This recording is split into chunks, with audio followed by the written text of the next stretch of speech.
चिड़िया, कबूतर, तोता और कालू कौवा अपने बच्चों के लिए दाना लेने घर से निकले थे, मगर आज उन्हें कुछ भी खाने को ना मिला था। वो उड़ते हुए जंगल से बाहर इंसानों की बस्ती की तरफ निकल जाते हैं और फिर अचानक कालू कौवे की नजर एक घर की छत पर जाती है। उसे वहाँ कुछ दाने नजर आते हैं। वो देखें, वहाँ किसान की पत्नी ने छत पर दाना बिखेर रखा है। कौवे भैया, कहीं कोई जाल ना हो। नहीं, किसान की पत्नी बहुत दयालु है। वो हर रोज अपनी छत पर पक्षियों के लिए दाना डालती है।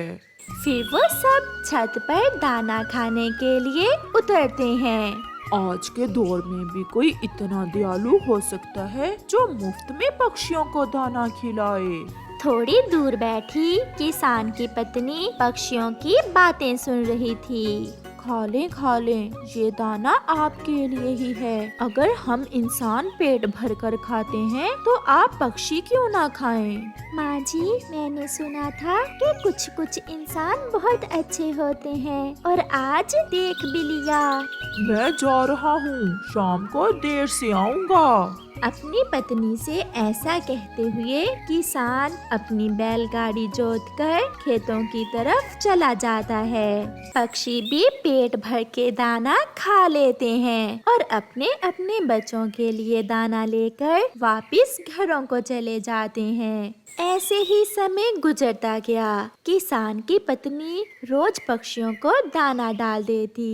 सब पक्षी बहुत खुश थे। वो दाना खाते और अपने बच्चों के लिए लेकर शाम को घरों को लौट जाते।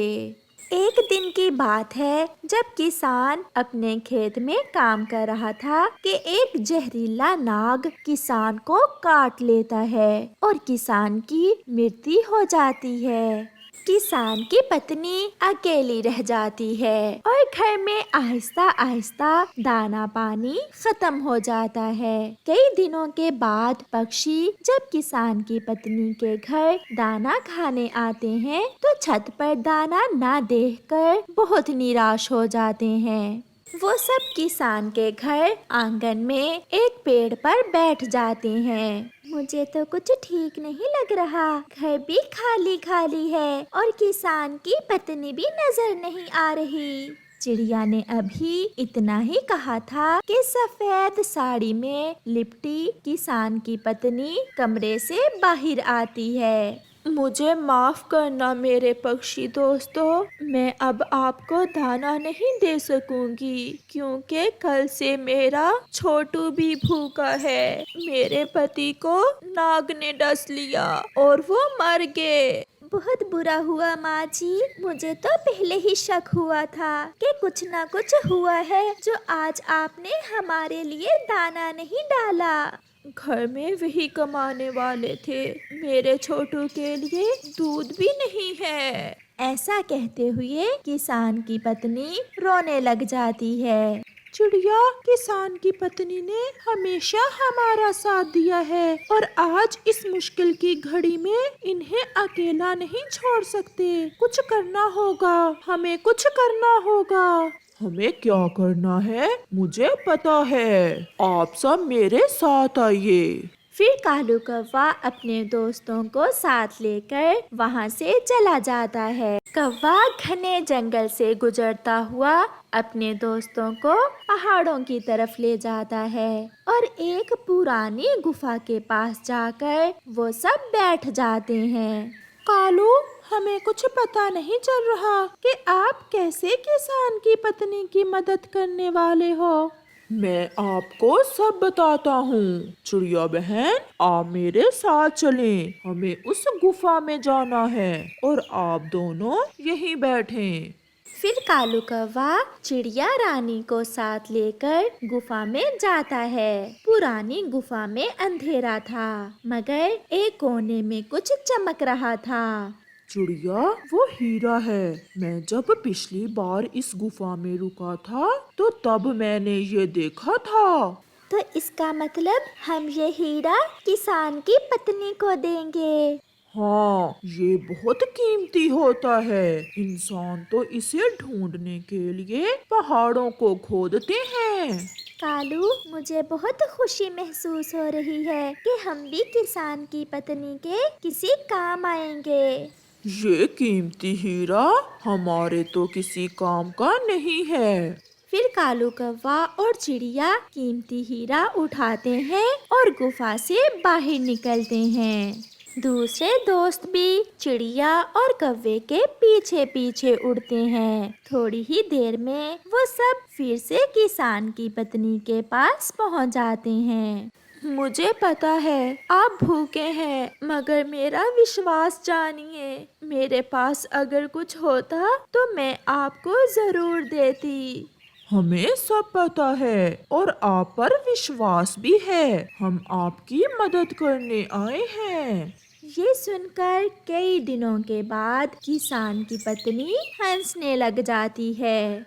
आप पक्षी मेरी क्या मदद करेंगे? आप तो बहुत मासूम और छोटे हैं। हम इंसानों की जरूरतें बहुत बड़ी बड़ी।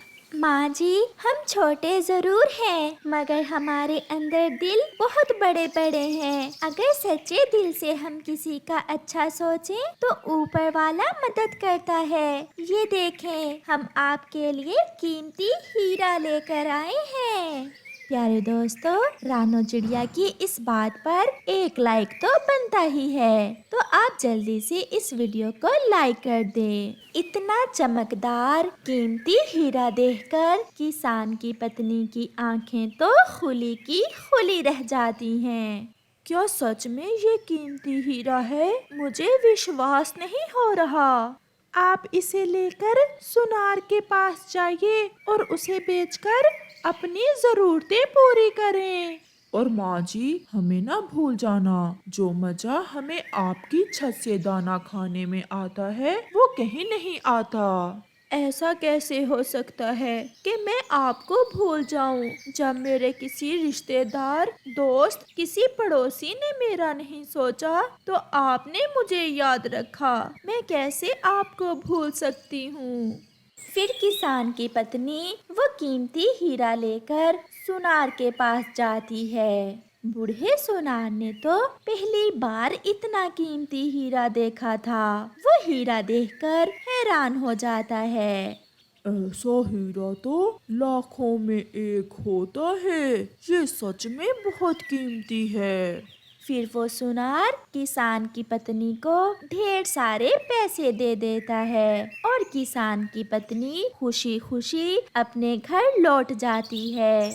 घर जाकर वो अपने बच्चे को दूध पिलाती है और घर के चूल्हे में आग जलाती है। फिर कुछ दिनों बाद किसान की पत्नी कुछ पैसों से एक छोटा सा काम शुरू कर लेती है। वो बस्ती में एक गोलगप्पों की रेहड़ी लगा लेती है। वो मेहनत और ईमानदारी से काम करती है। क्या छोटे क्या बड़े, सबको किसान की पत्नी के गोलगप्पे बहुत पसंद आते हैं। ऐसे किसान की पत्नी के दिन बदल जाते हैं और फिर से खुशियाँ उसके दरवाजे पर दस्तक देती हैं। पक्षी जा रहे थे कि किसान की पत्नी को गोलगप्पे बेचते देखकर वहाँ आते हैं। माँ जी, आपको ये काम भी आता है? हाँ, मैंने ये सब अपनी माँ से सीखा था और आज ये काम मेरे काम आ गया। ये सब आपकी वजह से ही मुमकिन हुआ। और हमारा दाना मिलेगा ना हमें?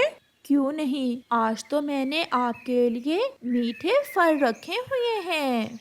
फिर किसान की पत्नी पक्षियों को मीठे फल देती है और वो सब खुशी खुशी अपने जंगल चले जाते हैं। प्यारे दोस्तों, हमेशा दूसरों की मदद करो, क्योंकि एक दूसरे की मदद करने से दुख बट जाते हैं। आपका धन्यवाद। वो माँ बेटा अपने घर में बैठे हुए थे। मम्मा, मम्मा, क्या इस बार फिर मेरा जन्मदिन हम घर में ही मनाएंगे? मम्मा, क्या इस बार फिर कोई भी दूसरा पक्षी मुझे मेरा जन्मदिन विश करने नहीं आएगा?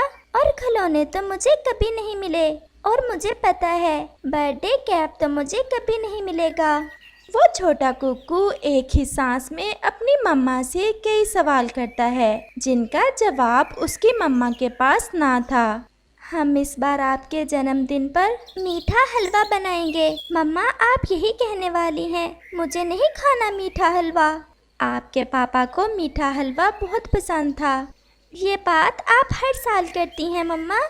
बेटा हम गरीब हैं, आपके पापा नहीं हैं। अगर आपके पापा होते तो वो भी आपके लिए तरह तरह के गिफ्ट लेकर आते और सब कुछ जो आप मांगते। अब चलो बेटा, मुझे पानी पीना है, नदी पर चलते हैं। फिर वो माँ बेटा नदी पर चले जाते हैं। गोरी कव्वी और उसका बेटा जग्गू भी नदी पर ही थे। कुकू, कल तुम्हारा भी जन्मदिन है और मेरा भी। तुम देखना, इस बार फिर सब पक्षी मेरे घर ही आएंगे।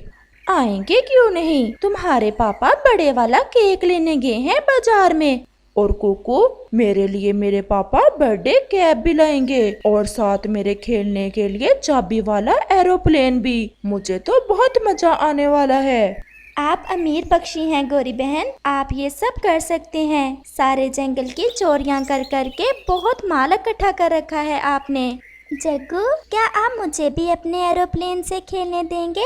नहीं, ऐसे मेरा एरोप्लेन खराब हो जाएगा।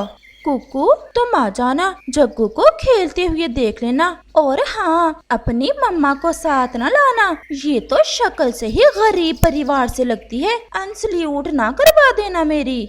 ऐसे गोरी कव्वी अपनी बढ़ाइयाँ करने के बाद वहाँ से चली जाती है। कुकू रोने लग जाता है। अरे कुकू मेरे बेटे, मैं कैसे आपको समझाऊं? वो इसलिए तो ये सब आपके सामने बोल रही थी कि आप अपनी मम्मा को तंग करो। हम क्यों गरीब हैं? मेरा क्या दोष है जब मुझे ये सब नहीं मिलता? चलो बेटा आप चलें, शाम भी होने ही वाली है। फिर वो माँ बेटा नदी से पानी पीकर वापस घर चले जाते हैं। पापा, ये केक तो बहुत बड़ा है, मैं थोड़ा सा खा लूं? नहीं जग्गू, ऐसे ये केक खराब हो जाएगा। कल तक इंतजार करो, मैं इसे फ्रिज में रख देती हूँ और फिर कल जब सब पक्षी इकट्ठे होंगे तो फिर केक काटेंगे। ये एरोप्लेन एक बार चाबी देने से दूर तक जाता है, किसी दूसरे पक्षी के पास नहीं है ऐसा खिलौना। बहुत महंगा आया है। पापा, पापा, कुकू कह रहा था कि मैं उसे भी अपने जहाज के साथ खेलने दूं। ना ना, ऐसे गरीब पक्षियों से दूर ही रहते हैं। कुकू भी अपने जन्मदिन के बारे में सोचते सोचते सो जाता है। आधी रात हो जाती है। कुकू सोया हुआ था। मुझे पता है आपके पापा इस दुनिया में नहीं हैं और आपका जन्मदिन है कल। आज से मैं आपकी दोस्त हूँ। कल जन्मदिन पर मैं आपके लिए सब कुछ लेकर आऊंगी। क्या क्या लेकर आएंगी आप मेरी दोस्त? बड़ा केक, बर्थडे कैप, खिलौने, गुब्बारे, कैंडीज और ढेर सारी चीजें। और मैं अपने दोस्त का जन्मदिन ऐसे मनाऊंगी कि पूरा जंगल हैरान हो जाएगा। चॉकलेट केक लाना दोस्त, चॉकलेट केक लाना दोस्त। कुकू मेरे बेटे, क्या हुआ है? क्या चॉकलेट केक लगा रखी है? ये तो सपना था, परंतु ये सपना कितना अच्छा था। अगर ये सच हो जाए तो कितना मजा आए। वो फिर से सो जाता है। सुबह हो जाती है। मम्मा, आज शाम मेरी दोस्त तितली मेरा जन्मदिन मनाने आएगी। देखना मम्मा, मेरी दोस्त मेरे लिए क्या क्या लेकर आती है। वो मेरे लिए चॉकलेट केक भी लाएगी और खिलौने भी। कौन दोस्त? रात सपने में वो मिली थी मुझे और मुझे वचन देकर गई है मेरी दोस्त। अच्छा, तो इस कारण रात सोए हुए आप चॉकलेट केक बोले जा रहे थे। बेटा, सपना तो सपना होता है, कभी सपने भी ऐसे सच हुए हैं। परंतु मम्मा, मेरा सपना सच्चा था। आप देखना, शाम को पता चलेगा आपको। फिर वो माँ बेटा भोजन की तलाश में चले जाते हैं। जग्गू, वो देखो सामने चिड़िया और उसका बेटा बैठे हुए हैं। चल तो जरा तंग करते हैं उन्हें। ठंडा ठंडा केक। कुकू, अगर खाना हुआ तो हमारे घर आ जाना। और आपने अगर चॉकलेट वाला केक खाना हुआ तो मेरे घर आ जाना आंटी जी। चॉकलेट वाला केक वो कहाँ से लिया आपने? चिड़िया खामोशी से अपने बेटे की मासूमाना बातें सुन रही थी। मेरी दोस्त मेरे सपने में आई थी, वो ही लेकर आएगी शाम को मेरे लिए चॉकलेट वाला केक और खिलौने भी। वो तो पटाखे भी चलाएगी मेरे बर्थडे पर। अच्छा, तो क्या जन्मदिन भी सपनों में ही मनाना है? ऐसा कहते हुए वो माँ बेटा हंसने लग जाते हैं। मम्मा मम्मा, कुकू सपनों में केक खाएगा। मम्मा, कुकू सपनों में केक खाएगा। ये बच्चा है, आप तो जानती हो। गोरी, क्यों इसका दिल बार बार तोड़ती हो आप? बताऊं, मुझे बहुत मजा आता है जब इसे दुखी देखकर तुम भी दुखी हो जाती हो। ऐसा कहते हुए गोरी और जग्गू वहाँ से चले जाते हैं। चिड़िया और उसका बेटा भी भोजन लेकर वहाँ से चले जाते हैं। अरे कुकू, आप घर की छत पर क्यों बैठे हो बेटा? मम्मा आप जाए, मैं अपनी दोस्त का इंतजार कर रहा हूँ। मेरी दोस्त को कैसे पता चलेगा कि मेरा घर कहाँ है? कुकू की मम्मा हंसते हुए घर में चली जाती है। शाम भी होने ही वाली है, न जाने मेरी दोस्त अभी तक क्यों नहीं आई। ऐसा भी तो हो सकता है कि उसे चॉकलेट वाला केक ना मिला हो। वो छोटा कुकू ऐसे सोच रहा था कि अचानक से उसका ध्यान दूर जाता है। वहाँ तो कुछ तितलियाँ एक बड़ा केक लिए उसके घर की दिशा में आ रही थीं। वो बहुत खुश होता है। मम्मा मम्मा बाहर आए, मम्मा बाहर आए, मेरी दोस्त आ गई, मेरी दोस्त आ गई। वो तितलियां तो तेजी से उसके घर की दिशा में बढ़ रही थीं। कुकू बेटा, ये तो सच में आपकी दोस्त आ गई है। दोस्त, मुझे पहचाना क्या? मैं कौन हूँ? मैंने पहचान लिया, आप मेरे सपने में आई थी। आप मेरी दोस्त हो ना? हाँ, और ये सब मेरी सहेलियाँ, ये सब आपके लिए। अब हमें अपने घर नहीं लेकर जाओगे? आओ आओ बेटा, आप सब घर में आ जाओ। फिर वो तितलियाँ कुकू के घर में चली जाती हैं। सहेलियों, आप मेरे दोस्त के घर के बाहर ये गुब्बारे लगाकर अच्छे से सजा दो और मैं अपने दोस्त को उसके खिलौने दिखाती हूँ। फिर वो तितलियाँ कुकू के घर के बाहर गुब्बारे लगाती हैं। ये केक कैसा है? चॉकलेट केक ही कहा था ना आपने दोस्त? मम्मा चिड़िया ये सब देख बहुत हैरान थी। उसकी आंखों में खुशी के आंसू थे। वो ये जान गई थी कि ये जरूर भगवान की भेजी हुई तितलियां हैं। फिर जैसे ही रात होती है, पटाखे चलते हैं और आतिशबाजी होती है, जिसे देखने सब पक्षी चिड़िया के घर की दिशा में आ जाते हैं। जग्गू, ये चिड़िया के घर कैसी आतिशबाजी हो रही है? चलो तो जरा जाकर देखें। वो माँ बेटा वहाँ जाते हैं। वहाँ तो सब पक्षी इकट्ठे थे। केक सजा हुआ था, कैंडल्स जल रही थीं, खिलौने तो तरह तरह के थे। आंटी देखा, मेरी दोस्त आ गई मेरी सालगिरह मनाने। शायद मैं ना आती, परंतु गोरी कवि, मुझे आपके कारण यहाँ आना पड़ा। अगर किसी गरीब की मदद नहीं कर सकते तो उसे गरीब होने के ताने भी ना दो। गोरी बहन, केक खाओगी क्या? परंतु गोरी तो मूर्ति बनी हुई थी, वो तो कुछ बोल ना रही थी। फिर गोरी कव्वी अपने बेटे को लेकर वहाँ से भाग जाती है और सब पक्षी कुकू का जन्मदिन धूमधाम से मनाते हैं और मिलकर केक खाते हैं। इस कहानी से हमें सीख मिलती है कि हमारे आसपास बहुत से गरीब ऐसे होते हैं जो अपनी छोटी छोटी खुशियाँ भी नहीं मना सकते। हमें चाहिए कि हम अपने आसपास मौजूद गरीबों की खुशियाँ मनाने में उनकी मदद करें।